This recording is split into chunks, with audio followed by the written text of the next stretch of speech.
ബിസ്മില്ലാ അൽഹംദുലില്ലാഹ് വസ്സലാത്തു വസ്സലാമു അലാ റസൂലില്ലാഹ് വഅലാ ആലിഹി വസഹ്ബിഹി വമൻ ഇഹ്തദാ ബിഹുദാഹു അമ്മാ ബഅദ്. സൂറത്ത് ത്വാഹ 109 മുതൽ 111 വരെ 3 വചനങ്ങൾ പാരായണം ചെയ്യുമ്പോൾ ശ്രദ്ധിക്കേണ്ടതായ നിയമങ്ങൾ സൂചിപ്പിക്കാം. യൗമഇദിൻ ലാ തൻഫഉ ശഫാഅ. യൗമഇദിൻ എന്നതിലെ തൻവീനിനെ പൂർണ്ണമായും ശേഷമുള്ള ലാമിലേക്ക് ലയിപ്പിച്ച് മണിക്കാതെ ഉച്ചരിക്കുക. ഇദ്ഗാം ബിഗൈരി ഗുന്ന കാമിൽ. യൗമഇദിൻ ലാ തൻഫഉ. ഈ പദത്തിലെ സാക്കിനത്തായ നൂനിനെ ഇഖ്ഫാ ഹഖീഖി നൽകി മറച്ചു മണിച്ചുച്ചരിക്കണം. മണിക്കലിൽ തർക്കീഖാണ് വേണ്ടത്. തൻഫഉ എന്ന് നേർപ്പിച്ചുകൊണ്ട് മണിക്കുക.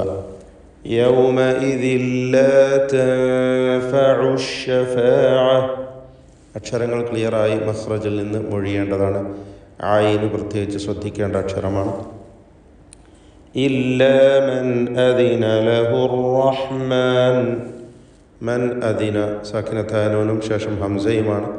ഇൽഹാർ ഹൽക്കി നൽകി മണിക്കാതെ ഈ നൂനിനെ വെളിവാക്കേണ്ടതാണ്. മൻ അദിന അർ റഹ്മാൻ. ഇതിലെ റായിനെ തടിപ്പിച്ച് തഫ്ഖീം ചെയ്ത് ഉച്ചരിക്കേണ്ട അക്ഷരമാണ്. إلا من أذن له الرحمن ورضي له قولا.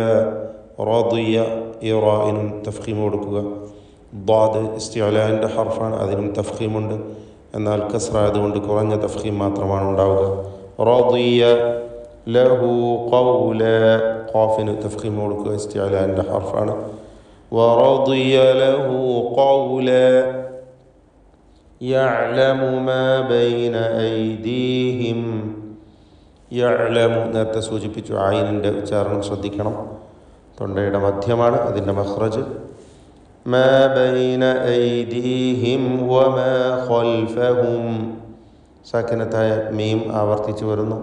ഇൽഹാർ ഷഫവി നൽകി മണിക്കാതെ വെളിവാക്കേണ്ടതാണ്. ശേഷം വാവ് വന്നതുകൊണ്ട് സൂക്ഷ്മതയോടെ ഇൽഹാർ ചെയ്യുക.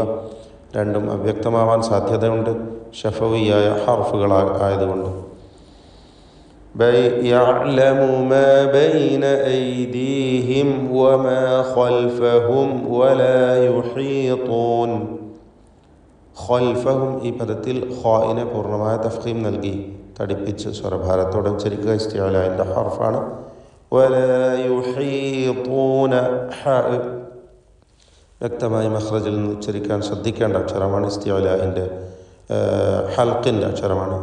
ഹൽക്കിൻ്റെ അക്ഷരമാണ് ഹ എന്നതുകൊണ്ട് ശ്രദ്ധയോടെ ഉച്ചരിക്കുക.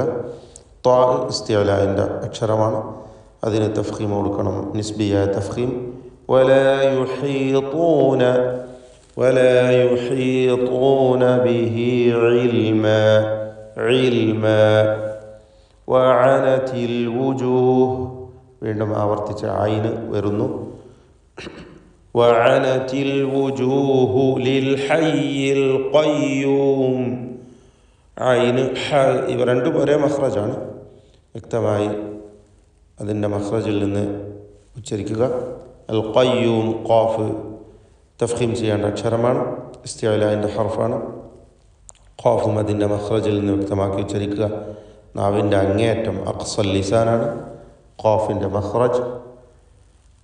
വഖദ് ഖാബ. വീണ്ടും ഖാഫ് വരുന്നു. ഖാബ ഖാ വരുന്നു. ഇവയൊക്കെ തഫ്ഖീം ചെയ്ത് ഉച്ചരിക്കേണ്ട ഇസ്തിഅലാന്റെ ഹർഫുകളാണ്. ഖായിനും അലിഫിനും തഫ്ഖീം നിലനിർത്തുക. അലിഫിലും വഖദ് ഖാബ. ഖാബ മൻ ഹമല ളുൽമ. മൻ എന്നതിൽ സാക്കിനത്തായ നൂനിനെ ഇൽഹാർ ഹൽക്കി നൽകി മണിക്കാതെ വെളിവാക്കി ഉച്ചരിക്കേണ്ടതാണ്. വഖദ് എന്ന പദത്തിലെ ദാലിൻ്റെ സുക്കൂൻ ഖൽഖല സുഗ്റ നൽകി ശബ്ദം ഹറക്കത്ത് പോലെ ചലിപ്പിച്ച് വ്യക്തമാക്കേണ്ടതാണ്. വഖദ് ഖാബ. വഖദ് ഖാബ. ഈ പദത്തിൽ ശ്രദ്ധിക്കേണ്ട ഒരു കാര്യം, വാവ് ഇസ്തിഫാലിൻ്റെ തർക്കീഖ് ചെയ്യേണ്ട അക്ഷരം, ശേഷം ഖാഫ് ഇസ്തിഅലാഹിൻ്റെ തഫ്ഖീം ചെയ്യേണ്ട അക്ഷരം.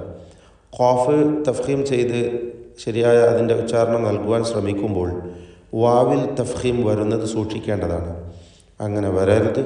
വ എന്ന തർക്കീഖോട് കൂടിയുള്ള ശബ്ദം തന്നെ വരണം. വ എന്ന് തടിപ്പിച്ച് പറയരുത്. وقد خاب من حمل ظلما ضاء ഇസ്തിഅലാഇന്റെ ഹർഫാണ്. ضم ആയതുകൊണ്ട് നിസ്ബിയായ തഫ്ഖീം അതിനുമുണ്ട്.